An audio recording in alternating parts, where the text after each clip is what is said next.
Hey guys, my name is Dean. Welcome to Manful Yoga.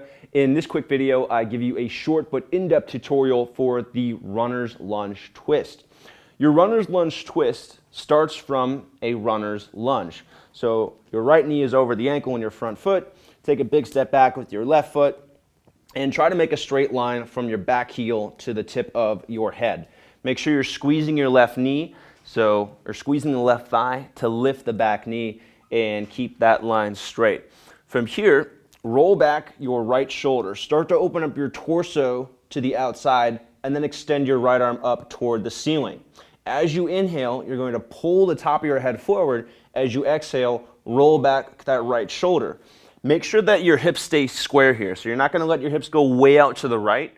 You want to keep them right in the middle. Make sure to keep length in your spine, right? So my head isn't crunched up toward my shoulders. I'm keeping my head away from my shoulders. And I'm also not being overly dependent on this left hand here. So the left hand can help me balance, but I'm not going to place all or dump all my weight into that hand.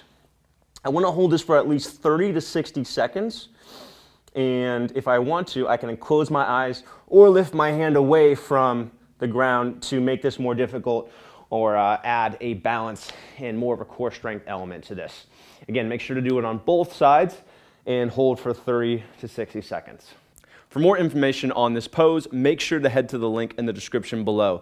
You'll get benefits, a full pose technique walkthrough, common errors to avoid, modifications if you can't quite do it, and get some FAQs answered. All of the information I just gave you was taken directly from my book, Yoga Fitness for Men. It was a #1 new release in 3 categories on Amazon, featured in Muscle and Fitness magazine, and also in Men's Health online. It's available all over the world, in stores and online. Make sure to check that out.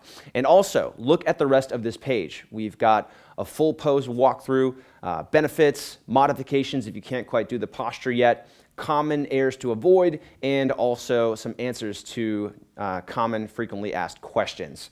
And if you're not already on my members area or using one of my programs, make sure to check out the rest of the training resources on this website. There's tons of stuff here to help you learn yoga and also see and experience the benefits of yoga, help you get stronger, improve your mobility, and much, much more. And I hope you enjoyed this video. I hope you use this pose guide and it's useful for you. And I'll see you on the next video.